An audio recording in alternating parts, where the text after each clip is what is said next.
దేవుని స్తోత్రం. ఈ యొక్క ఆదివారం ఆగస్టు నెల 8వ దినం, మరి 10 గంటల 30 నిమిషాలు దాటి ముందుకు వెళ్ళిపోతున్నాం. ఈ సమయంలో దేవుని ప్రియులమైనటువంటి మనం అందరం కూడా చేరి ప్రభువును స్తుతించడానికి ప్రభు మనకు ప్రసాదించిన సమయం కొరకు దేవుని స్తోత్రం. 10 గంటల 20 నిమిషాలు అవుతుంది. ఈ సమయాన్ని బట్టి దేవునికి మనం అంతేనా స్థుతులు చెల్లించవలసిన ద్వారా అవుతున్నాం. చేరి వచ్చిన ప్రభు మీ అందరికీ మన రక్షకుడు తీవ్రమైన యేసు వారి నామం బట్టి వందనాలను తెలియజేస్తున్నాం. యవనందుకులారా గడిచిన కొద్ది వారాలుగా క్రమంగా కొన్ని శాస్త్ర వాక్యాలను మనము చదువుకుంటున్నాం. ఈ వారంలో బుధవారం, గురువారం, శుక్రవారం, శనివారం నాడు మేము ప్రభునందుకులారా సమయోచితముగా ఆయన ఆశ్రయించుట మేలు అని కొన్ని దేవుని వాక్యాలను ధ్యానం చేసుకుంటానికి ప్రభువారు ప్రభు చూపించారు. దేవుని స్తోత్ర. ఇటువంటి దేవుని వాక్యాలు మనం చదువుకుంటున్నాం. మొదటి పేతురు పత్రిక 3వ అధ్యాయము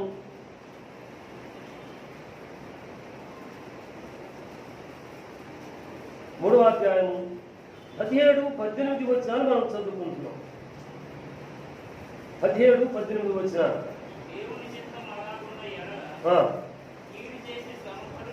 17 వచనం కూడా అప్పుడు మీరు దేని విషయమై దుర్మార్గులను దూషింపబడుతూ దాని విషయమై ఇప్పుడు చూడు దాని విషయమై క్రీస్తునందున మీ సత్ప్రవర్తన మీద అభినందనేవారు సిగ్గుపడదు. తర్వాత దేవుని చిత్తము అలాగున్న ఎడల కీడు చేసి శ్రమపడుడు కంటే మేలు చేసి శ్రమపడుటే మంచిది. ఎలాగనగా మనలను దేవుని యొద్దకు తెచ్చుటకు అనీతిమంతుల కొరకు నీతిమంతుడైన క్రీస్తు శరీర విషయంలో చంపబడి ఆత్మ విషయంలో బ్రతికింపబడి పాపముల విషయంలో ఒక్కసారే శ్రమపడిన దేవుడు ఈ పరిశుద్ధ వాక్కులను మన కొరకు అంగీకరించి మేళ్లను దేవుడు దయచేస్తారు. నందు ప్రియులారా, మరి ఒక్కసారి దేవుని సన్నిధికి చేరి వచ్చిన ప్రియులకు యేసునామమున వందనాలు. పేతురు భక్తుడు శ్రేష్టంగా ఈ ఉత్తరాన్ని రాశాడు. ఈ పత్రికను చరిత్రకారులు అంటారు, జనరల్ ఎపిస్టల్ అంటారు, సామాన్యమైనటువంటి ఉత్తరము అని చెప్పంటాడు అని సెలవిస్తుంటారు.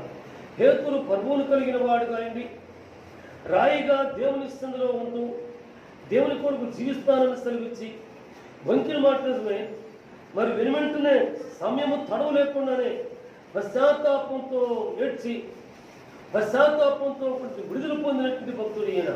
ప్రభునందుకులారా, దేవుని కొరకు హతసాక్షి అయినటువంటి దేవుని భక్తుడు ఈయన. చరిత్ర సెలవిస్తుంది, అందరిని నిలువుగా సులువు వేస్తే నాయన నేను నా ప్రభువును నిలువుగా సులువు వేశాను, అంతటి వాడిని కాదు, నన్ను తలక్రిందులుగా సులువు వేయింది అని అడిగి మరీ సులువు వేయించుకున్నటువంటి పరమభక్తుడు. దేవుని స్తోత్ర. ప్రభునందుకులారా, అయితే దేవుని వాక్యంలో ఈ చదువుకున్న వాక్యంలో 17-18 వచనాలు మనం చదువుకున్నాం. ఈ భక్తుడు అంటాడు కదా, మీరు ఏ విషయంలో దుర్మార్గులని దూషింపబడతారు ఆ విషయంలో క్రీస్తునందు మీలో ఉన్న సత్ప్రవర్తనను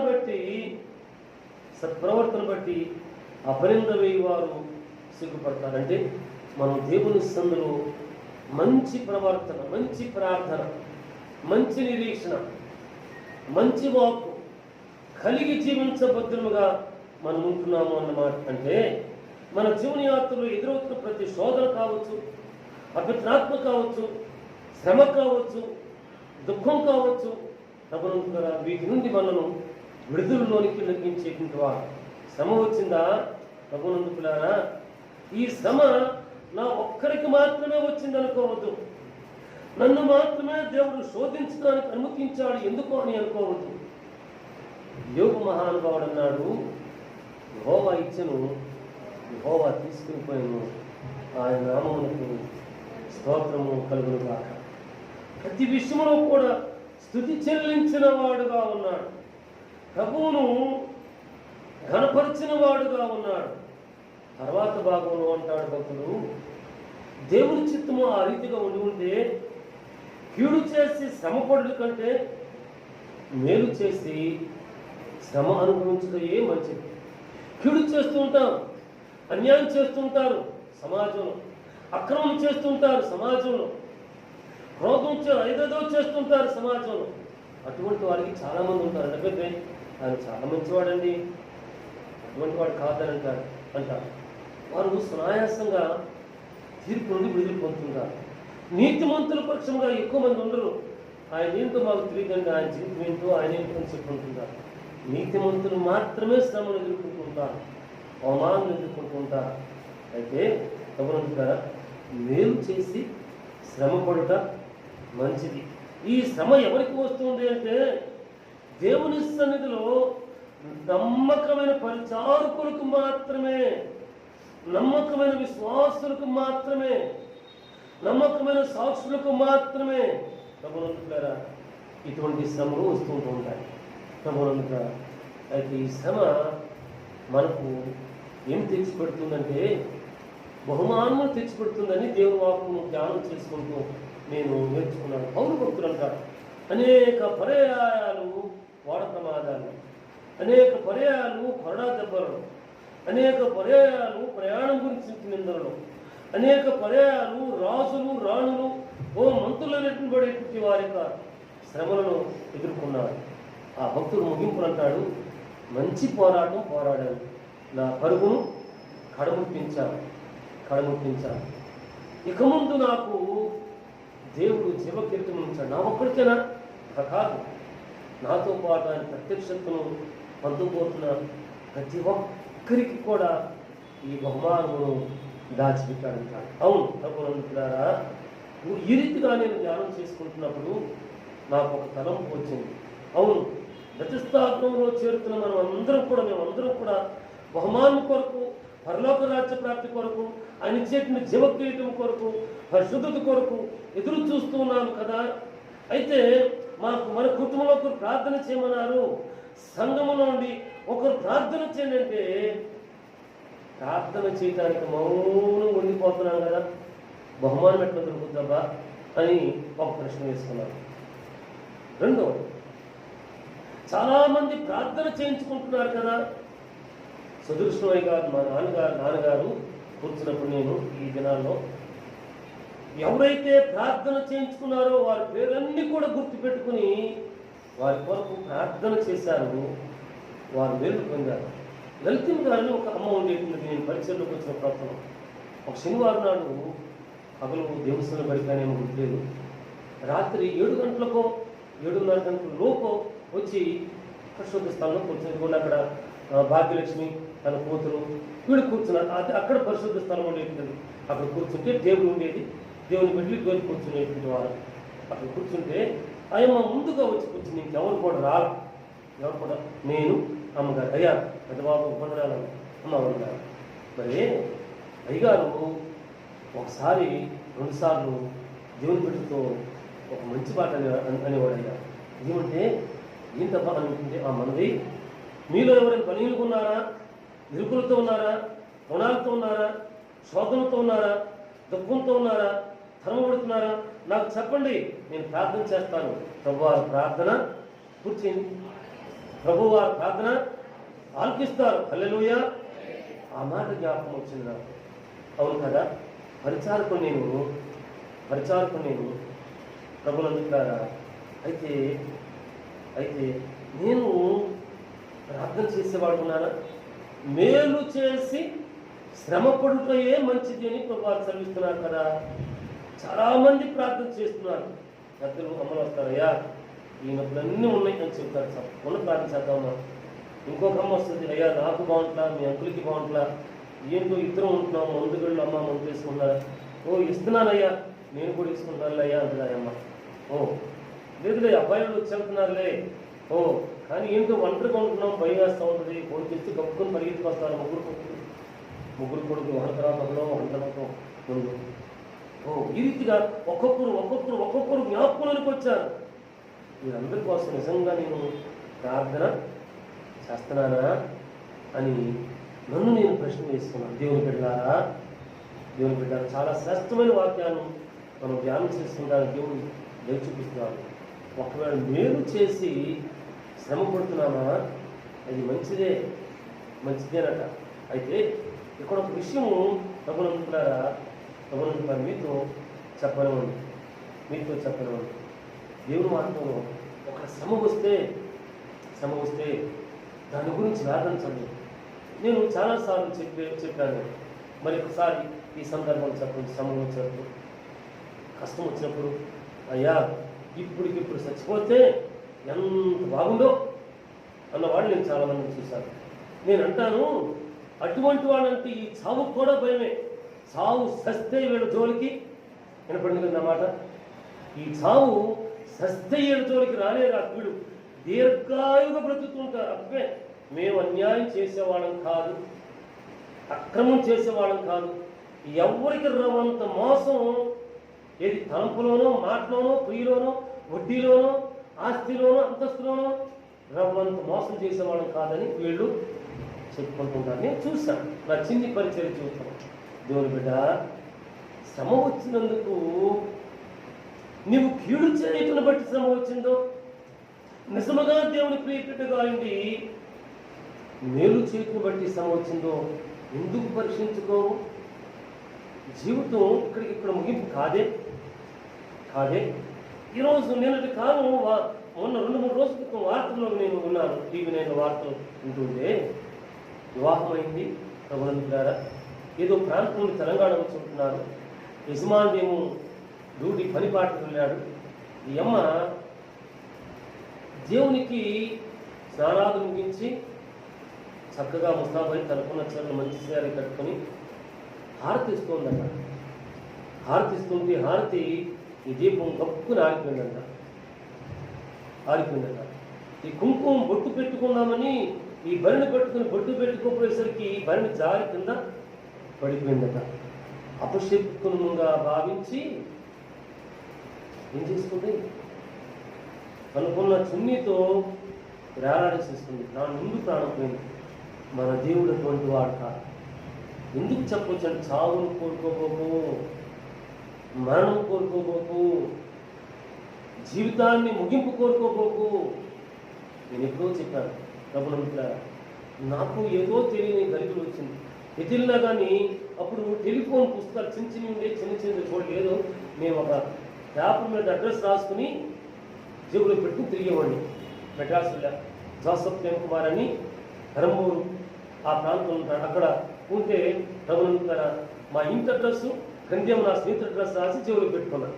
ఆయన మంచి ప్రార్థన అప్పుడు నాతో పాటు చదువుకున్నవాడు, ప్రార్థన వేచినటువంటి వాడు.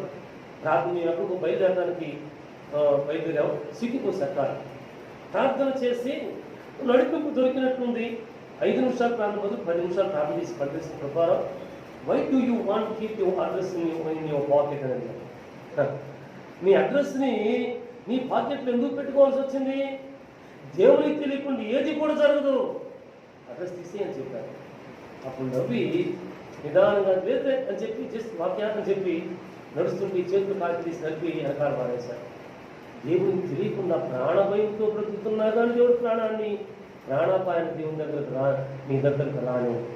దేవుని బిడ్డ, నీవున్న పరిస్థితుల్లో, మనమున్న పరిస్థితుల్లో మేలు చేస్తూ శ్రమను ఎదుర్కొంటూ ఆయన భార్యను ఎదురు గడిపి దేవుని కృపలో జీవించే వారుగా అవుతాం. దేవుడు మనం భద్రపరిచేటువంటి వారు. దేవుని స్తోత్ర.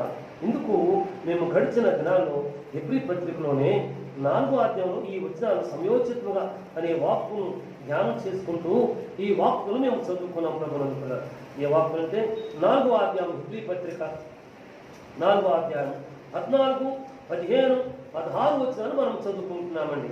16 వచనాలు. ఆకాశ మండలము గుండా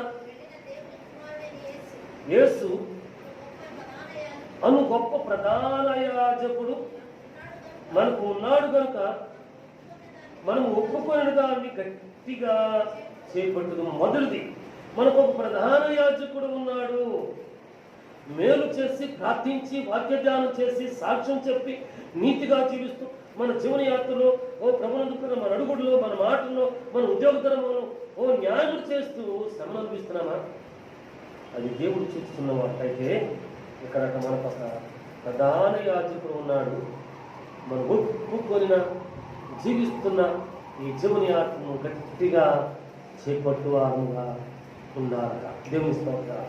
రెండవ సత్యము, మన ప్రధాన యాజకుడు మన బలహీనతలందు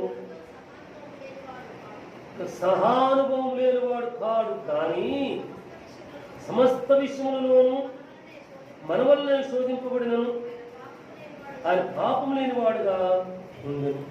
మనం ఎదుర్కొంటున్నామే ఈ శ్రమలన్నీ కూడా మన రక్షకుడు మనకంటే ముందు కనిపించాడట, కానీ మన వలె పాపము లేని పరిశుద్ధుడుగా, నిర్దోషిగా ఉన్నాడు. కాబట్టి ఆయన మనకు నిజముగా ప్రధాన యాజకుడు. ప్రభువునందు మనం ఒప్పుకున్న పొందుకున్న ఈ విశ్వాస నిరీక్షణ జీవితం గట్టిగా చేపట్టే వారంగా ఉంటే మేలు ఉంటుంది. దేవుని స్తోత్రం. ఇప్పుడు శ్రేష్టమైనది 3వ వచ్చిన వారం, గడిచిన వారంలో ధ్యానం చేసుకున్న అంశం ప్రభువునందు చదవమ్మా. కనుక కాబట్టి కనికరింపబడి సమయోచితమైన సహాయం కొరకు కృప పొందునట్లు ధైర్యంతో కృపాసనం దగ్గరకు చేరు. ఎక్కడ చేరుతున్నామండి? మనము దేవుని మందిరికి వస్తున్నామంటే ఎక్కడ చేరుతున్నాం? కృపాసనం దగ్గరకు వస్తున్నాం. ఇది ఒట్టి చెక్కతో చేసిన బలిపీఠం కాదు, ఇది చెక్క సిలువ కాదు. ఇది ఎందుకు పెట్టుకుంటున్నామంటే మా యేసయ్య చచ్చినోడు కాదు. లోపల ఒక మాట చెబుతుంటారు. మా చిన్నప్పుడు తిప్పుతుండే వాళ్ళ కొడుకుల్లో, కోడల్లో, ఇంటి యజమానులో పాపం వచ్చి కోటం కూడా చచ్చినవాడా అని చెప్పనేవాడు. మన యేసయ్య చచ్చినవాడు కానే, ఆయన సజీవుడు, మృత్యుంజయుడై తిరిగి లేచాడు అని సజీవంగా ధైర్యంగా సాక్ష్యం చెప్పడానికి ఈ ఖాళీ శిలువ సజీవ సాక్ష్యంగా నిలబడి ఉంది. అయితే దేవుని వాక్యం ఇక్కడ అంటున్నాడు కదా, మనం కనుకరింపబడి సంయోచితమైన సహాయం కొరకు కృప పొందినట్లు ఆయన కృపాసనం దగ్గరకు చేరుకుంటాం. ఆదివారం, శనివారం, బుధవారం, వారం మనం ఖాళీ ఉన్న పిల్లలు దేవుని సమకూర్ణ చేరి మరపెడుతున్నామంటే, దేవుని సందులోకి వస్తున్నామంటే కొన్నిసార్లు ప్రార్థన సాగదు, నిజమే, ప్రార్థన నడవదు, నిజమే. అప్పుడు ఏం చేస్తుంటాం? యేసు రక్తం కేచేం, ప్రభువా క్షమించు, కృప చూపించు, దర్శించు, సహాయం చేయి, నన్ను కడుగు, నన్ను చూడు, నా జీవితాన్ని చూడు అని చెప్పుకుంటూ ఉంటాం. అప్పుడు కూడా కృపాసనం దగ్గరే ఉన్నాం. మనం బయట లేనే కృపాసనం దగ్గర ఉన్నాం. అమ్మా, అయ్యా, తమ్ముడు, చెల్లెమ్మ, నేను ఎక్కడున్నామంటే, మనం ఎక్కడున్నామంటే ఆయన కృపాసనం దగ్గర ఉన్నాం. కృపాసనం దగ్గర చేయబడుతున్న ప్రతి మనవి, ప్రతి ఆలోచన, ప్రతి మాట ఆయన వింటున్నాడు. వినుచున్న దేవుని వాక్యంలో అది చెవులుండి వినవు, కాళ్ళుండి నడవు, కన్నుండి చూడవు, నోరుండి మాట్లాడవు. నీ దేవుడు సజీవుడి వాక్యం దేవుని స్తోత్రాలు ప్రభువునందు. అయితే దేవుని వాక్యంలో మనము దేవుని విషయంలో ప్రభువునందు మేలు చేసి శ్రమను చూస్తున్నామా? మంచిదే అంటారు. దానికి తగిన ప్రతిఫల ఆశీర్వాదము దేవుని దగ్గర దాచబడి ఉంటుంది. ఇది దాచుకుంటున్నామా లేకపోతే పోగొట్టుకుంటున్నామా? ఎట్లా ఉంటున్నాం? ఒక మాట ఇక్కడ చెప్పను. నేను పరిచర్యలోకి వచ్చిన తర్వాత చాలా కుటుంబాలు ప్రార్థన కొరకు రక్షణ పొందిన దాన్ని బట్టి, విశ్వాసం పొందిన దాన్ని బట్టి నేను ఆ గృహాల్లో చేరి ప్రార్థన చేశాను. కొన్ని కుటుంబాల్లోనే తల్లులు కొంచెం జాగ్రత్తగా ఆలోచించండి, సహృదయంగా ఆలోచించండి, తండ్రులు సహృదయంగా ఆలోచించండి. కొన్ని కుటుంబాలకి వచ్చిన వాడు వస్తుంటే, తినేవారు తింటుంటే వెళుతూ ఉండేవారు. ఆ ఇంటి పెద్దలు ఎవరో అనేవాళ్ళు, అయ్యా మా పొయ్యి ఎరిగించిన పొయ్యి ఆరిపోందని ఘనంగా చెప్పుకునేవారు.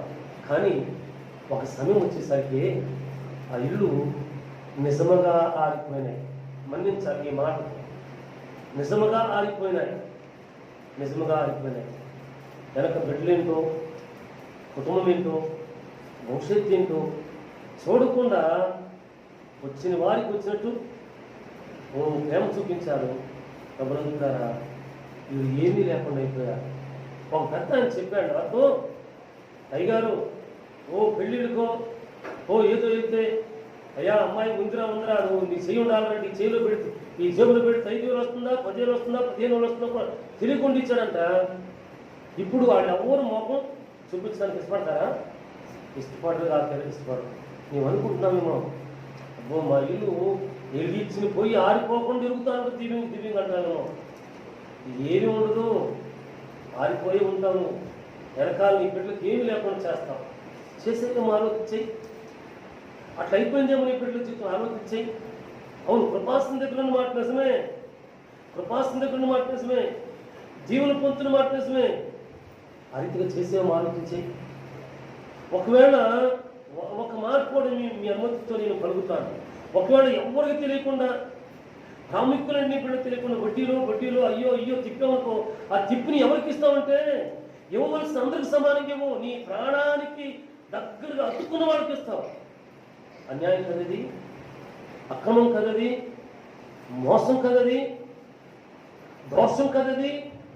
దేవుని బిడ్డ, ఈరోజు దేవుని వాక్యంలో శ్రేష్టమైన వాక్యాలు చదువుకుంటున్నావు అంటున్నాడు కదా. ఒకవేళ మేలు చేసి నీవు కీడు అనిపిస్తున్నావా, అది ప్రభునంటారా మంచిదే. నువ్వు మంచిగా మేలు అనిపిస్తే ప్రతిఫలం అక్కడ దాచబడదు. పౌలు పరిశుద్ధుడు అనేక శ్రమను ఎదుర్కొన్నాను నేను, అనేక వ్యాధులు ఎదుర్కొన్నాను నేను. అయినను జీవ కిరీటం నా కొరకు దాచబడి ఉంది. నా వరకైనా నాతో పాటు ఆయన ప్రత్యక్షత కోరుకుంటున్న ప్రతి ఒక్కరికి ఈ బహుమానం దాచబడి. అందుకొరకే ఈరోజు నాయన నేను మేలు చేస్తున్నాను, నేను శ్రమ ఎదుర్కొంటున్నాను.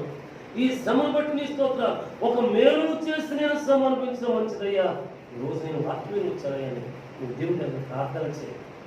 ఆ దేవుడు ప్రార్థన మీరు నిజముగా మేలు చేసి శ్రమ అనిపిస్తున్నట్లయితే, మేలు చేసి అక్రమంగా ఇరికించబడినట్లయితే, మేలు చేసి దూషించబడినట్లయితే దాన్ని నీ కొరకు దేవుడు దీవెనకరంగా మార్చువాడు కానీ విడిచిపెట్టేవాడు కాదు. ఆయన చూచుతున్న దేవుడిగా ఉన్నాడు. దేవుని స్తోత్ర. దేవుని వాక్యం మనం చూసినప్పుడు దేవుని స్తోత్రాన్ని దేవుని వాక్యంలో అనగా మనను దేవుని యొక్కకు తెచ్చినప్పుడు అనీతిమంతుల కొరకు నీతిమంతులైన క్రీస్తు శరీర విషయంలో చంపబడి, ఆత్మ విషయంలో బ్రతికింపబడి, పాపం విషయంలో ఒక్కసారే శ్రమపడ్డాడు. ఎవరు కొరకట? అనీతిమంతులు. ఆకి దీర్ఘం పెడితే ఆ నీతిమంతులు అయిపోతుంటే ఆయన శ్రమపడినంత కూడా, సిలువను ఎత్తుకున్నదంతా కూడా, రక్తం కాల్చినంతా కూడా పరిశుద్ధుల కొరకు అర్థం అవుతుంది. కాదు. అనీతిమంతుల కొరకు అంటే మనం ఇంకొన పాపంలో ఉండగానే, ఇంకొన అన్యాయంలో ఉండగానే, ఇంకొన అక్రమంలో ఉండగానే, ఇంకొన దేశంలో ఉండగానే, ఇంకొన మన లోకంలో మనకు తెలియని వారి కొరకు తెలియని వాటికి ఆరాధన చేస్తుండగానే ఈ పరమరక్షకుడు ఒక్కసారి శ్రమపడినాడట, సిలువనెత్తుకున్నాడట, ఆ పాపముల విషయంలో ఒక్కసారి శ్రమపడ్డాడట, రక్తం కాచాడట. తండ్రి మీరేం చేస్తున్నారు, మీరు ఎరుగరు కనుక మీరు క్షమించున్నాయి అని చెప్పారట. ప్రభునందుతారా, కాబట్టి మనం ఇక్కడ ఉన్నాం. ప్రభునందుతారా, మనం ఒక దేవుని చూస్తూ ఉన్నాం. ప్రభునందుతారా, ఆయన చూస్తున్న దేవుడు, ఆయన వైపు మనం చూస్తున్నాం. ఆయన చూపును కనుగొన్నామా? ఆయన వెతికి కనుగొనేవాడు ఉన్నాం. ఆయన దాక్కునేవాడు కాదు. ఆయన చూడ అపేక్షించి ఆయన వైపు మనం చూస్తుంటే ఆయన మనల్ని చూసేవాడు, ప్రత్యుత్తరం ఇచ్చేవాడు. ఓ ఈ కుటుంబంలో ఎన్ని అద్భుతాలు చేశాడో, ఎన్ని ఆశ్చర్యకార్యాలు చేశాడో. చూచుతున్నవాడు తెలిసినవాడు కాదు. ఇక్కడ ఎదురుగా పెద్దలు బోరు సుఖంగా ఉన్నారు. ఆ తల్లికి ప్రాణాపాయకరమైన వేదన వచ్చింది. డాక్టర్లు చాలా మంది దగ్గరకు ప్రభు నివారణ కొరకు సజీవ సాక్ష్యం చెప్తున్నాను. ఆపరేషన్ చేస్తే ఖచ్చితంగా చనిపోతాం అని చెప్పారు. ఈ కుటుంబమే ప్రార్థనే చేసింది. పామూరులో ఎవరో చెప్పారు, పామూరులో బస్టాండ్ దగ్గర, హై స్కూల్ దగ్గర గవర్నమెంట్ హాస్పిటల్ ఉంది, మంచి డాక్టర్ గారు ఆయన చేస్తారని ఉన్నారు. ఈ వ్యక్తి పరీక్షలు చేసి రమ్మన్నది, ప్రార్థన చేసిన తర్వాత నేను చేస్తాను రమ్మన్నాడు అని చెప్పారు. ప్రభుత్వం ద్వారా ఆ రోజు అయ్యా ఆపరేషన్ చేసినట్టున్నారు ఏముంటారని అడిగినప్పుడు నమ్మమ్మా అడిగిపోతుంది. ఎందుకు మొత్తానికి వెళ్ళడానికి అవకాశం లేదు, లేకపోయింది. నేను ప్రార్థన చేస్తానమ్మా, ఏమి పని పడబాకు, ఎన్ని వెళ్ళా ఆపరేషన్ థియేటర్లో తీసుకెళ్ళారు, అనస్థీషియా ఇచ్చారు, మత్తు ఇచ్చారు. మత్తులోకి వెళ్ళిన దగ్గర నుండి ప్రభుత్వారా మత్తులోకి వెళ్ళిన దగ్గర నుండి ఆ తల్లి ప్రక్కన తన పరిచారకుడు తనకి సేవకుడు నిలబడి తల్లి ఏవో మాట మాట్లాడుతున్నాడట, ఏమో మాట్లాడుతుంది. కాన్షియస్లో శుభంలోకి వచ్చేసరికి ఎదురుగా శాంతగా నిలబడినట్టు. అమ్మాయి శాంత అయ్యగారు నా పక్కన నిలబడ్డారు. ఏది అన్నా ఎక్కడున్నారు కదా, అయ్యగారు ఎక్కడున్నారు, దిగితే నేనే ఉంటే నీ పక్కన లేదమ్మాయి. నేను భక్తులకు వెళ్ళిన దగ్గర నుంచి నా దగ్గర తను నిముడుతూ నాతో మాట్లాడుతానున్నా, నేను మాట్లాడుతున్నాను. దేవుడు సజీవుడు, దేవుని బిడ్డ శ్రమలో ఉన్నాను, నా పనికి ఏమీ లేదు, ఇక ముగింపే అనుకుంటావా? ముగింపు ఎందుకమ్మా? జీవితం చాలా ఉందిగా, ఆశీర్వాదం చాలా ఉందిగా. ఆ ముగింపు యేసయ్య పలికేశాడు ఇక్కడ. అనీతిమంతుల కొరకు ఆయన ఒక్కసారి నీతిమంతుడైన క్రీస్తు శరీర విషయమును చంపబడి, ఆత్మ విషయమును బతికింపబడి, పాపముల విషయములో ఒక్కసారే శ్రమపడ్డాడు. ఆ ఒక్క శ్రమ బట్టి మన విడుదలను పొందాం, మన రక్తంలో కడగబడ్డాం. ఓ ప్రభుత్వ మన గాయములు కడగబడినాయి. కానీ ప్రత్యక్షత పొందుకోలేదా? ఆ ప్రత్యక్షత పొందుకొని దేవుని సన్నిధిలో నిలబడు. ఇంకా బాప్తిస్తున్నట్టు ఉంటున్నావా? ఎవరో మాట్లాడాలని కోరుకోబోకు. ప్రార్థన చేసుకుని ప్రభు కృపను సంపాదించుకొని బాప్తిస్మ అనుభవంలోకి వచ్చి ఆయన శరీరము రక్తము తీసుకొని వీలు గుంపులో నీవు బహుమానం దాచిపెడతా. అవును, ఇక్కడ ఒక మంచి మాట కూడా చెప్పండి. మా బైబిల్ కళాశాల కూడా చాలా మంది ఎవరు వీళ్ళు బాప్తిస్మ లేకుండా వచ్చేవారు చాలా మంది ఉంటారు, రక్షణ లేకుండా చాలా మంది వచ్చి ఉంటుంటారు. వారు నమ్మిన సంఘ సిద్ధాంతాన్ని నమ్మి వచ్చేటువంటి వారు కూడా చాలా మంది ఉంటారు. కానీ బైబిల్ కళాశాలకు వచ్చిన తర్వాత దేవుని వాక్యాన్ని చదివి సరైనటువంటి ప్రత్యక్షతలు పొందుకొని బాప్తిస్మం తీసుకునే వారు చాలా మంది. బిఎం శామ్యూల్ గారు కేరళ రాష్ట్రం గమనించారు. ఇండియా పెంతెకోస్తు దేవుని సంఘం పరిచయం ప్రారంభించిన మహానుభావం. కేరళ నుండి మార్తమా సంఘంలో వారి తల్లిదండ్రులు చాలా నిష్టంగా నేర్పుతారట. చిలకరింపు బాప్తిస్మం నాకు తెలిసినంత వరకు వారి జీవనయాత్ర చదివాను నేను. చిలకరింపు బాప్తిస్మంతో బాప్తిస్మం ఇచ్చారట. ఆయన బైబిల్ కళాశాల పంపించిన తర్వాత ప్రభునందులారా ఇలా దేవుని చెప్పుకున్నాన్ని క్రమంగా చదువుతుంటే చిలకరింపు బాప్తిస్మం జీవగ్రంథంలో లేదు. నీళ్ళలో ఉంచబడినటువంటి బాప్తిస్మై తెలుసుకున్నాడు. ఔజేతులు ఒప్పుకున్నాడు. దేవుడు తనతో మాట్లాడాడు. బాప్తిస్మం తీసుకున్నాడు. దేవుని ఆత్మాభిషేకం పొందుకున్నాడు. ఆత్మాభిషేకం పొందుకుని దేవుని నీళ్ళలో ముంచిన బాప్తిస్మం తీసుకున్నందుకు తండ్రి చూశారంటే ఇంట్లోనికి రానివ్వలేదండి. కఠినంగా మారు తలంపు లేకుండా రానివ్వలేదండి. కానీ దేవుడు పెట్టాడా? ఆయన వాడుకున్నాడు. కేరళను భయంకరంగా ఊరున వాడుకున్నాడు. ఒకరోజు ఒక సంఘటన జరిగిందట. పక్క ఊరికి సభలో పెట్టి వారు పిలిచారట. ఇవన్నీ నడిచి వెళుతున్నాడు. తల్లి అడిగిందట, అమ్మాయి భార్య అడిగిందట, అయ్యా ఇదికే మన ఊరు పక్క వస్తున్నాడు, ఇల్లు చూసి వస్తానంటే ఈ తండ్రి అన్నాడు, అక్కడికి వెళ్తే నువ్వు అక్కడ దానివి కానీ ఇంట్లో దాని కానే బాగున్నాడట. అంటే సరే కొడుకు వెళుతున్నాడు. ఈ బజార్లోనే రోడ్డు పక్కన ఇల్లు, ఈ బజార్లో నడిచి వెళ్తున్నాడంటే ఆయన ముందు కొంతమంది నడిచి వెళ్తున్నాడు, మధ్యలో కొంతమంది మధ్యలో ఉన్నాడు, వెనకాల కొంతమంది నడిచి వెళ్తున్నాడు. జీవగంధం చాపుకొని నడిచి వెళ్తుంటే కొడుకుని అట్లా చూసి కన్నీరు పెట్టుకుందట. ఆహా, నా కొడుకు ఎంత బాధ్యత దొరికిందో. హల్లెలూయా. దేవుడా, బాప్తిస్మం తీసుకున్నందుకు మాత్రాన శ్రమ కీడుగా వేదన. ఇక్కడ కుమారి గారు యజమానులు చాలా పహిల్వాన్లేండి. మిలిటరీ పహిల్వాన్ కంటే చాలా గట్టి పహిల్వాన్ చిన్నవాడు. ప్రభునందుకులారా తన చెయ్యి, నోరు, కాలు ఎంత భయంకరంగా పనిచేస్తుంది. బాప్తిస్మం తీసుకుంటానికి వారం రోజులు ఉపవాసం ప్రార్థన చేసింది. ఆ రోజు బాప్తిస్తాలు తెల్లవారుజాము వారం రోజుల తర్వాత వస్తాడు అనుకున్న ఇంటి పెద్ద 3వ రోజు 4వ రోజు చేశాడు, కబురు చేశాడు. ఏం చేయాలబ్బా? వస్తూ పెద్ద చేప తీసుకొచ్చాడు. చేప చేసి పోనుంది, ఇంకేం చేయాలండి? అన్నం వదిలించాడు. అమ్మ దేవుని నామాన్ని స్నానం చేస్తూ, స్థితి చెల్లిస్తూ, క్షమించమని అడుగుతూ, కృప చూపించమని అడుగుతూ, అన్ని పనులు చేసి వంట చేసి, అయ్యా అరే అన్నం ఉందా, ఫోన్ ఉందా, అక్కడ పెట్టా, మీటింగ్కి వెళ్తాను, కొంచెం అన్నం పెట్టుకుంటేనే వెళ్ళొస్తానే అన్నాడు. మామూలుగా అయితే తన నోరు చెయ్యి అన్ని పని చేసాయి. సరే తలకాయ మాత్రం ఉంటాడు. కూడికి అయిన తర్వాత బాప్తిసాల వరకు మేము నడిచి వెళుతుంటే, పాటలు పాడుతూ, జైలు చెప్తుంటే సెంటర్లో నిలబడి, ఓ ప్రభునందు గారు నేనేగా ముందు నడిచేది, తెల్ల చొక్కా, ఒక బ్యాగు, ఒక సెట్ చేసుకుని అడ్డీకు చూస్తుంటే కుమారి గారు వస్తుంది, పరిస్థితి ఎట్లుంటుందని చూస్తుంటే సెంటర్లో నిలబడి, ఓ జనాల మధ్య నిలబడి ఉన్నాడు. ఇట్లా చూస్తున్నాడు. అంటే మావిడి కూడా వెళ్తుంది, బాప్తిసం అంట, మావిడి కూడా దాంట్లో అని చెప్పి వెళ్ళిపెట్టి చూపిస్తున్నాడు. అమ్మా వెళ్ళాము, మరలా తిరిగి వచ్చేటప్పుడు పడుకున్నాడు. ఏమి మాట్లాడాలి? జరిగిన విషయం చెప్పనా? ప్రభునందుకులారా, ఆయన ప్రార్థన కూర్చున్నాడు. ఈ తల్లి ప్రార్థన చేసుకుంటే ఇంత పిల్లలు, ఇంత కాదండి పెద్దవాడు, ఇంత పిల్లలు, కొడుకు కూతురు, 2 కొడుకులు కూతురు కూర్చుంటే ఆ పక్కన ఏం మాట్లాడకుండా కూర్చున్నాడు. హల్లెలూయా.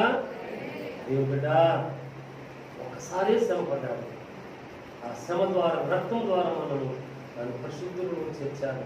ప్రభునందుకులారా, అయితే నీతి కొరకు శ్రమ పడుతున్నావా? పరిశుద్ధత కొరకు శ్రమ పడుతున్నావా? మీరు ఏం జరిగిందో తెలియదు అనుకోని రీతికి లోకాన్ని విడిచిపెట్టుకుంటారు.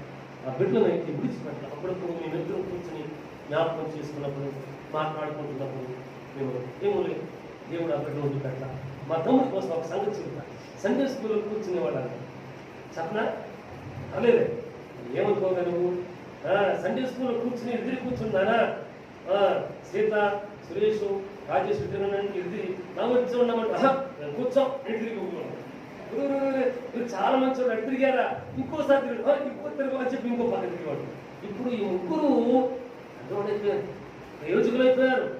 ప్రభునందుకులారా, దేవుడు ఆ కన్నీటిని విడిచిపెట్టిన వాడు కానే, ఆ శ్రమను విడిచిపెట్టిన వాడు కాదు. హల్లెలూయా, హల్లెలూయా.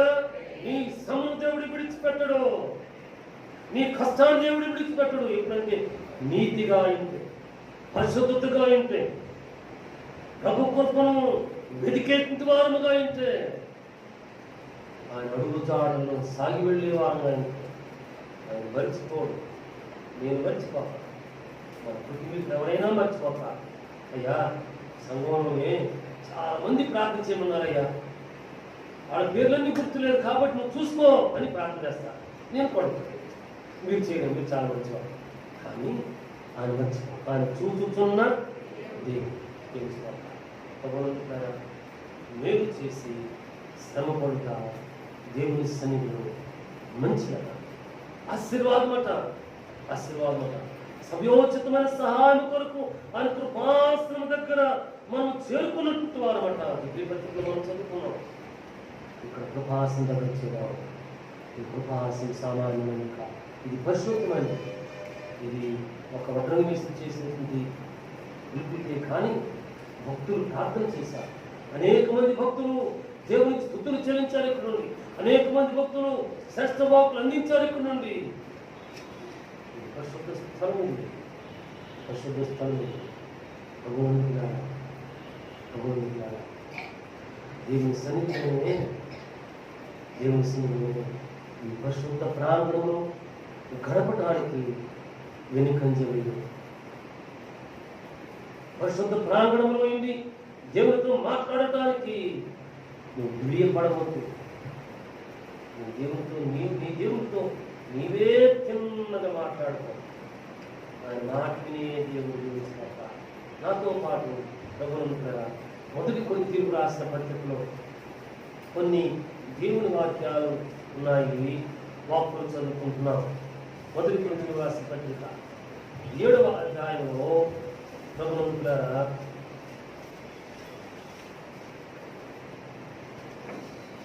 7వ అధ్యాయంలో 21వ వచనం మనం చదువుకుంటాం. 22వ వచనం చదువుకుంటున్నాం. చింతపడవద్దు కానీ స్వతంత్రుడవుటకు శక్తి కలిగిన యెడల స్వతంత్రుడు ఒకటి మరి మంచిది. ప్రభువునందు పిలువబడిన దాసుడు ప్రభువు వలన స్వతంత్రము పొందినవాడు. ఆ ప్రకారమే స్వతంత్రుడైంది పిలువబడిన వాడు క్రీస్తు దాసుడు. దేవుని స్తోత్రం. అన్నమాట మేలు చేసి కీడు అనుభవిస్తున్నాం మంచిది. ఆయన కృపాసనం దగ్గర చేరుకున్న సమయోచితముగా మంచిది. దేవుని స్తోత్రం. అయితే నీ స్వతంత్రుడు ఒకటకు పిలువబడినావు. దేవుని సన్నిధిలో లోకము నుండి ఈ రీతిగా నేను ధ్యానం చేసుకున్నాను. లోకము నుండి నీవు విడుదల పొంది స్వతంత్రుడు ఒకట మంచిది. దేవుని స్తోత్రం. చింతపడవద్దు, బాధపడవద్దు. స్వతంత్రుడు అవ్వటానికి శక్తి కలిగినట్లయితే స్వతంత్రుడుగా జీవించి దేవుని కృప కలిగిన ప్రియుడిగా జీవించి ఆయనను భద్రపరచేవాడుగా ఉంటున్న దేవుని స్తోత్రం. ప్రభువునందు పిలువబడిన దాసుడు ప్రభువు వలన స్వాతంత్ర్యం పొందినవాడు. ప్రభువు వలన పిలువబడిన దాసుడు పిలవడ దేవుని చేత పిలువబడితే మంచిది. నేను కుటుంబంలో చాలామంది ద్వారా విన్నాను. నేను డబ్బులైన వారు. ఒక అమ్మగారి పేరు చోటిమ్మ, లంబాడి భాషలో. అయితే బాప్తిస్మం తీసుకోవాలి ప్రార్థన చేస్తుందమ్మా, భాగ్యమ్మ అని పేరు పెట్టి పిలిచాడట. ఆవిడ అక్క పేరు మార్వాడిమ్మ. అయితే ఆమె పేరు శాంతమ్మ అని పేరు పెట్టి పిలిచాడట. ఇంకొక అమ్మ పేరు రూతుమ్మ. మన్నించాలి, మందమ్మ. రూతుమ్మ అని పేరు పెట్టి పిలిచాడట. ఖండిత పరిచయకు సాక్షిగా నిలబడినటువంటి ఇంటి పేరు గుర్తుంది కానీ ఆయన పేరు తీసుకెళ్ళి నాయన నేను బాప్తిస్మం తీసుకోవాలి, ఏం పేరు పెట్టుకోవాలి అంటే నీ పేరు రాజరత్నం అని చెప్పాడట. అయితే నువ్వు కూడా పిలుస్తాడు ఈ రోజుల్లో. మరి నీవెందుకు దేవుని దగ్గర కడటం లేదో? నీవెందుకు దేవుని దగ్గర సరిగా దేవుని దగ్గర కనిపెట్టడం లేదో? స్వతంత్రుడు ఒకటి పిలువబడితే నువ్వు నిజముగా స్వతంత్రుడువేనట. దేవుని చేత పిలువబడిన వాడుగా అయితే ప్రభువులారా నువ్వు దేవుని ద్వారా స్వతంత్రుడివే అంటున్నాడు. ప్రభువులారా శక్తి కలిగిన స్వతంత్రుడు ఒక మంచిది. ప్రభువునందు పిలువబడిన దాసుడు ప్రభువు వల్ల స్వాతంత్రం పొందినవాడు. ఆ ప్రకారమే స్వతంత్రుడైంది. పిలువబడిన వాడు ఎవరికి దాసుడట? క్రీస్తుకు దాసుడు.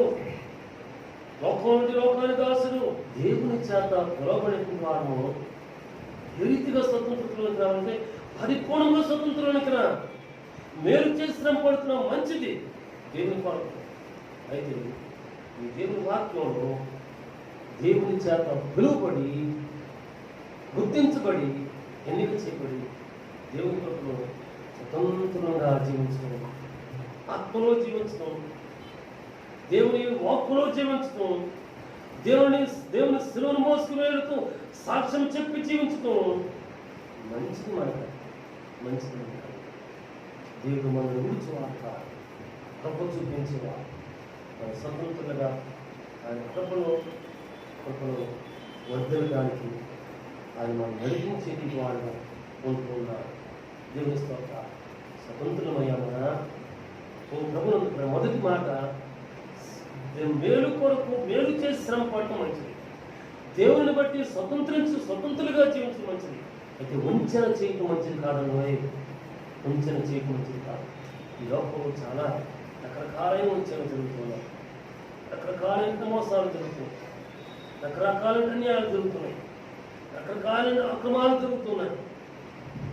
యోగాయస్ కలిగి ఏదో ఏదో ఏదో పొందుకోలేడు దేవుని శిష్యులుగా ఉండి ఒకరంగా అయితే తను పొందపోయేసరికి మరి ఒకరి ద్వారా ఏదో దొరుకుతుంది కబురు చేస్తే ఎన్ని నాణ్యాలు కమ్మేశాడు?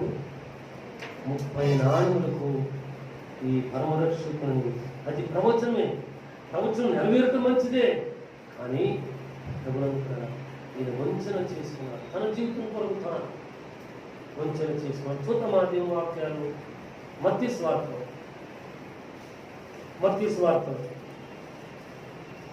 27వ అధ్యాయంలో 27వ అధ్యాయం 63, 64 నుంచి మనం చదువుకుంటున్నాం. అయ్యా ఆ వంచకుడు సజీవుడైనప్పుడు 3 దినములైన తర్వాత నేను లేస్తానని చెప్పినది మాకు జ్ఞాపకం ఉంది. కాబట్టి 3 దినం వరకు సమాధిని భద్రము చేయని ఆజ్ఞాపించు. వారి శిష్యులు వచ్చి ఎత్తుకొని పోయి మృతుల్లో నుంచి లేచని ప్రజలతో చెప్పుదురేమో. అప్పుడు మొదటి వంచన కంటే కడపటి వంచన మరి చెడ్డదైందని చెప్పిరి. దేవునిస్తారా ఈ రాణు వారికి, ఈ సైనికులకు, ఈ బంట్రోతులకు, సులువు వేసినటువంటి ఈ ప్రియులకు ఎవరు వంచకులుగా కనబడుతున్నారు? యేసయ్య వంచకులు కనబడుతున్నాడు. యేసయ్య శిష్యులు వంచకులుగా కనబడుతున్నారు. ప్రభువులారా ఇక్కడ 63వ వచనం అంటారు కదయ్యా, ఆ వంచకుడు ఎవరన్నా వంచకుడు? యేసయ్య వంచకుడు. దేవుని పిల్లారా, ఈనాటి దినాలను చాలా మంది పరిశుద్ధులు వారు జీవిస్తున్న జీవన యాత్రను బట్టి, వారు మాట్లాడుతున్న మాటలను బట్టి, వారు నడుస్తున్న నడవడికను బట్టి, వారు ప్రవర్తిస్తున్న తీరును బట్టి యేసయ్య సంఘము ఆ రీతిగా సమాజం ఉంచుతోంది. కాబట్టి దేవుని ప్రియమైనటువంటి మనం వంచకులను కాకోకుండా, అన్యాయం చేసేవారు కాకోకుండా, మోసం చేసేవారు కాకోకుండా, నా తోటి సోదరులు ప్రియకుమారులు చాలామంది చదువుకుంటున్నారు. వారి కొరకు మాట చెప్తాను. వారు ఉద్యోగాలు పొందుకున్న తర్వాత ఆ ఉద్యోగతరములో మోసమునకో, లంచమునకో, అన్యాయమునకో, అక్రమమునకో తావుకోకుండా శుద్ధముగా జీవిస్తే మంచిది. కాదు అంటే ఆ వంచన ఎవరి మీదకి వస్తుందంటే యేసయ్య సంఘం మీదకి వస్తుంది. ఓ యేసయ్య సంఘం బట్టి యేసయ్య కూడా వంచకుడైపోతున్నాడు. దేవుని పిల్లారా, మనం వంచకులను కాకోకుండా, మోసగాళ్ళం కాకోకుండా, ప్రార్థనహీనము కాకోకుండా, అక్రమం చేసేవారు కాకోకుండా, ఓ లంచములు తీసుకునే వారు కాకోకుండా పరిశుద్ధులు కూడా జీవించేవారు. కానీ ప్రభు అయిన యేసుక్రీస్తు వారు అన్నారు, తలుపు వేసిన తర్వాత అక్రమం చేయవారా మీరెవరో నాకు తెలియదు, మీరు వెళ్ళిపోండి. అప్పుడు మీరు అంటారు, అయ్యా ప్రార్థన చేసిన వారు కదా, మీతో పాటు కలిసి అద్భుతంలో పాల్పంచుకున్న వారు కదా, మీతో పాటు కలిసి మొదలుపెట్టిన వారు కదా, అయినను మీరెవరో నాకు అక్రమం చేసేవారు. దేవుని పిల్లారా, ఇక్కడ పెద్దలు, రాజ్య పెద్దలు, భటులు, సైనికులు చదువుతున్న మాట అయ్యా ఆ వంచకుడే ఈ శాస్త్రులు, పరిచయులు, యూదుల్లో అటువైపు చేరినటువంటి వంచకులు పలుకున్న మాట అంటే అయ్యా ఆ వంచకుడు బ్రతుకున్నప్పుడే నేను చనిపోతాను, సమాధిలో ఉంచుతాను, 3వ దినం ముందు నేను తిరిగి లేస్తాను చెప్పాను. కాబట్టి సమాధి ఇక్కడ కాపలాదారులు ఉంచండియ్యా. ఒకవేళ శిష్యులు వచ్చాయని తీసుకుని వెళ్ళిపోయి మా దేవుడు లేచాడని ప్రచారం చేస్తే ఈ మొదటి వంచన కంటే ఈ చివరి వంచన, ముగింపు వంచన ఇంకా చెడ్డదైపోతుందయ్యా. వంచకులు ఎవరు?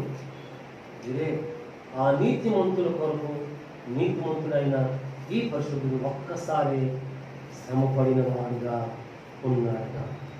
దేవుడుగారా, మన ప్రభు, మన పరిశుద్ధుడు, మన మృత్యుంజయుడు వంచకుడు కానే కావు.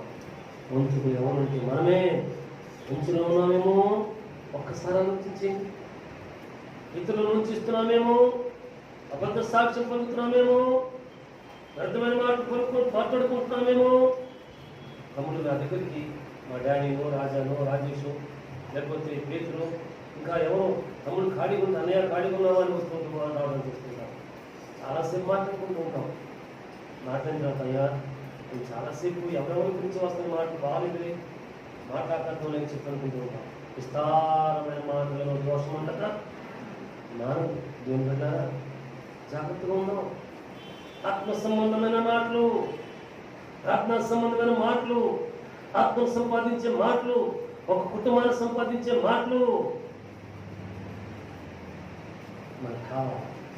దీర్ఘ వాక్కులు ధ్యానం చేసుకుంటున్నప్పుడు నాకు అనిపిస్తుంది అంటే కోటి సాగు దయచేసి అభ్యంతరపడవచ్చు. సొరంపల్లి, వెంకటాపల్లి, రాజధాని దగ్గర వెంకటాయపాలెం, ఈ గ్రామాలన్నింటిలో భక్తులు సాగు చేశారు కదా. మరలా నమ్మకంగా ఉంటే దేవుడి ప్రాంతంలో సావా మరలా ఇస్తారని అని ఆలోచన చేసుకుంటుంటారు. ఆలోచన చేసి కొద్దిసేపు ఎంతసేపు ఆలోచించుకుంటారు. కాక అక్కడ సంఘాలు చాలా ఉన్నాయి, చాలామంది ఉన్నారు. మనం పోటీగా వెళ్ళి మరొక సంఘాన్ని అక్కడ ప్రారంభించాల్సిన అవసరం లేదు. పరిచర్య లేని గ్రామాలు ఉన్నాయి. యేసుక్రీస్తు వారిని ఇంకా మోసుకుని వెళ్ళని గ్రామాలు చాలా ఉన్నాయి. ఏజెన్సీ ప్రాంతాలు చాలా ఉన్నాయి. ఇక్కడ దేవుడు మనల్ని నడిపించగలిగితే మనం నడిస్తే బాగుండు అని చెప్పి అనుకుంటుంటాం. అదే ప్రార్థన చేసుకుంటూ ఉంటాను. ఆయన నాకు కొన్ని దర్శనాలు చూపించావయ్యా, నువ్వు నెరవేర్చవా? నీ పరిచర్య పట్ల, మందిరం పట్ల మీరు చేసిన వాగ్దానాలు నెరవేర్పుని తీసుకురా తండ్రి అని నేను దేవుని అనుకుంటాను. దేవుని బిడ్డ వంచన కొరకు కాదు, వంచనలో మనం పాలుభాగస్తులు కావద్దు. పరిశుద్ధుల గుంపులో మాత్రమే మనం ఉందాం. మేలు చేసి శ్రమను అనిపించే పరిశుద్ధుల గుంపులో మనం ఉందాం. వంచకులకు దూరంగా ఉన్నాం, అక్రమములకు దూరంగా ఉన్నాం, అన్యాయములకు దూరంగా ఉందాం, దోషములకు దూరంగా ఉందాం, అబద్ధ సాక్ష్యములకు దూరంగా ఉందాం, స్వనీతికి దూరంగా ఉందాం, వంచగొండితనానికి దూరంగా ఉందాం, ప్రార్థహీనతకు దూరంగా ఉందాం.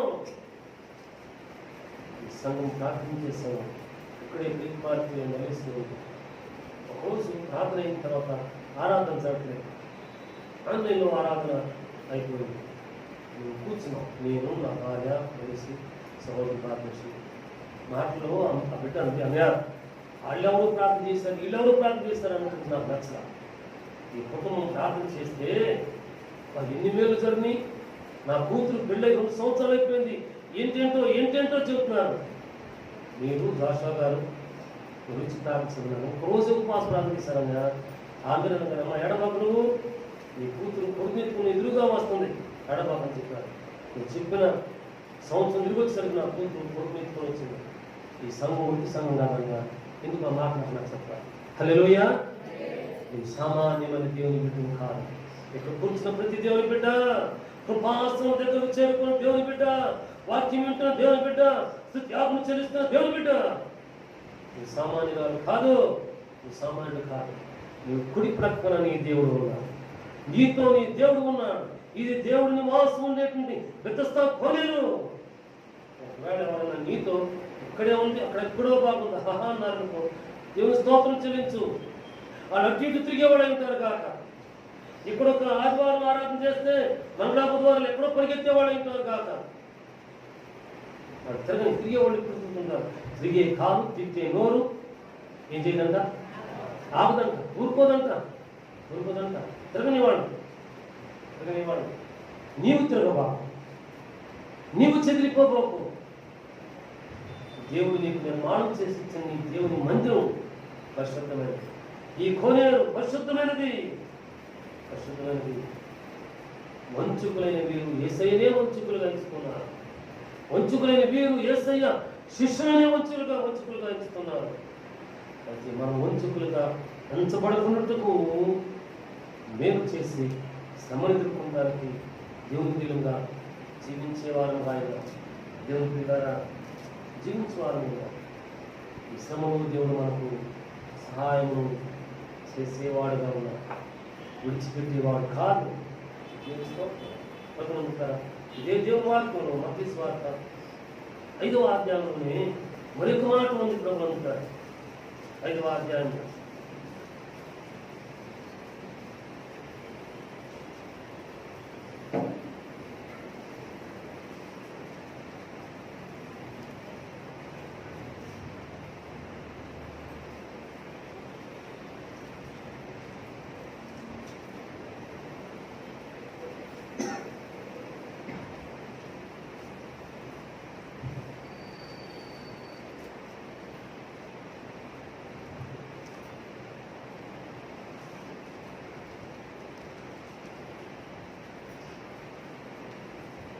25వ వచనమండి. ప్రతివాదితో నీవు త్రోవలో ఉండగానే వారితో సమాధానపడము, లేని యెడల ప్రతివాది న్యాయాధిపతికి అప్పగించును. న్యాయాధిపతి నిన్ను తీర్పు తీర్చేస్తాడనమాట. న్యాయాధిపతి, ఈ నిజ న్యాయాధిపతి తీర్పు తీర్చేసి బంట్రోతుకు అప్పగించేస్తాడట.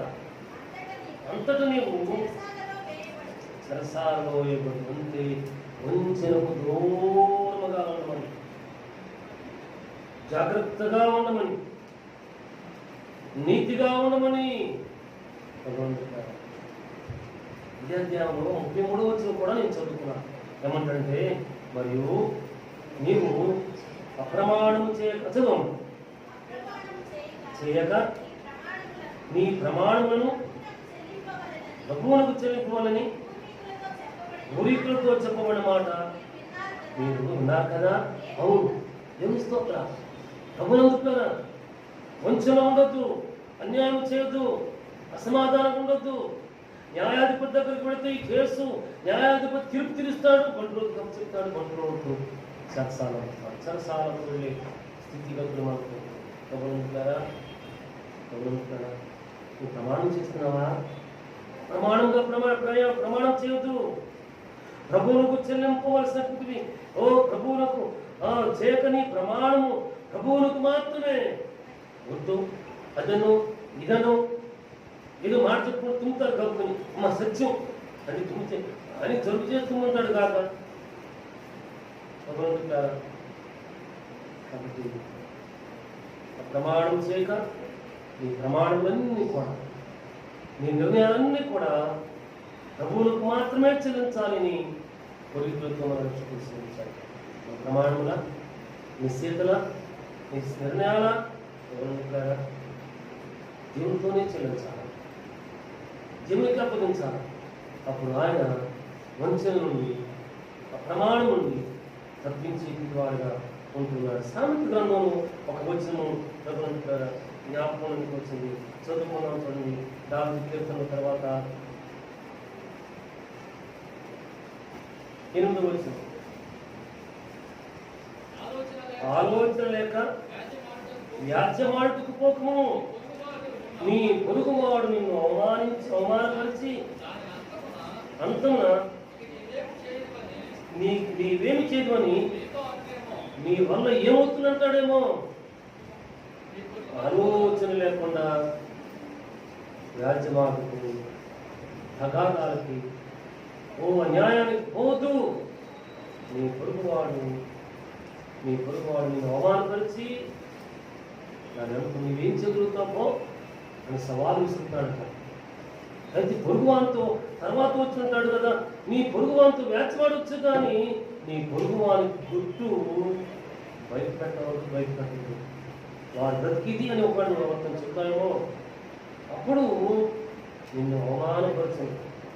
అందువల్ల నీకు కలిగిన అపకీర్తి ఎప్పటికీ పోదట. దేవుని సంగమా, దేవుని పిల్లరా, దేవుని సంతానమైనటువంటి మనము, దేవుని పిల్లమైనటువంటి మనము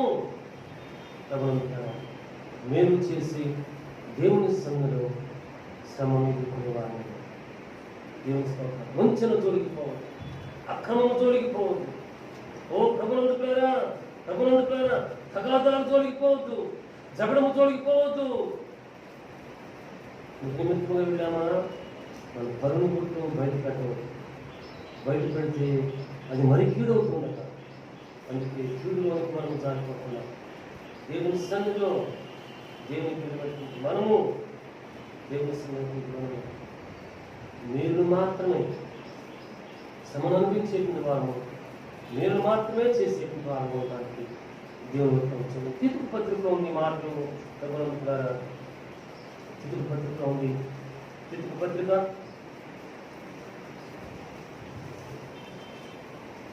3వ అధ్యాయం 14వ వచనం అండి. మన వారును నిష్ఫలులు కాకుండా నిమిత్తము అవసరమును బట్టి సమయోచితముగా సత్క్రియలను శ్రద్ధగా చేయకు నేర్చుకున్న మనవారు మనమే ఎవరంటున్నారా? అవసరం బట్టి నిష్పన్నులు కాకుండా, నిర్జీవంగా ఉండకుండా, అవసరం బట్టి సమయోచితంగా సత్క్రియలు చేయడానికి మనం నేర్చుకోవాలట. నేర్చుకునే ప్రారంభంలో కోరుకుంటుంటాడు. నా మటుకైతే బ్రతుకుతా, చావైతే నాకు. ఆయన మంచిని చేసి సమర్పించేవాడు, మంచులకు దూరంగా ఉన్నటువంటి వాడు, దేవునికి సమీపంగా ఉన్నటువంటి వాడు, దేవుని పట్ల వదిలినటువంటి వాడు, ఇతరుల గుర్తుల జోలికి పోయినటువంటి వాడు కాదు. దేవునితో వాడు. ఈ పౌరులకు మా ఆత్మీయమైన తిమోతికి యూత్రాన్ని రాస్తుంది. మన ప్రియులు నిష్పన్నులు కాకుండా అవసరం బట్టి సమయోచితంగా మేలు చేయడం, సత్క్రియలు చేయడం నేర్చుకుంటే అతి మేలు. అవును, దేవుని స్తోత్రం. దేవుని పిల్లారా, ఈ దేవుడు దేవునికి సంతానం ఎత్తుకున్నాను. మేలు చేతిలో ఉన్నాం, మేలు చేసి సమర్పించుకుంటాను ఎదుర్కొంటున్నాం. మంచిని జోలిపోకుండా ఉన్నాం. సామెతల గ్రంథంలో పొరుగు వారితో జగడములతో వచ్చినాయా మన గుర్తు మనకు అవసరం. దేవుని పిల్లలుగా ఉన్నాం. ముగింపులు మనం చదువుకున్నాం. మనందరూ కూడా అవసరం బట్టి సమయోచితంగా మేలు చేతి నేర్చుకున్నాం, మేలు పొందాం, ప్రభుత్వం సాక్షిగా జీవిస్తాం. దేవుడు ఈ పరిశుద్ధ వాక్కు మనందరం ఇక్కడ అంగీకరించి మనకు దీవెనకరంగా మనం దీవించి మన కృపలో భద్రపరిచి దీవిస్తారు. ప్రార్థన చేసుకుంటున్నామండి. మహోన్నతమైన మా తండ్రి, పరిశుద్ధాత్మ దేవుడా, నీ పరిశుద్ధ నామం కొరకు స్తోత్రాలు.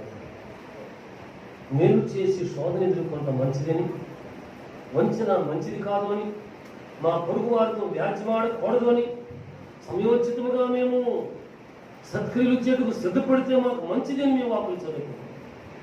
ఈ వాకులన్నీ కూడా మాకు భద్రపరచండి. మీ జీవితాలను మమ్మల్ని అనేకులకు దీవెనకరంగా సాక్షులుగా నీ కొరకు వద్దులే వారు మమ్మల్ని నిలబెట్టమని మమ్మల్ని మేము నీకు పాస్తాపరచండి. ఇస్తున్నామని ప్రార్థించి మనవ చేసి వేడుకుంటున్నాం. ఆమేన్.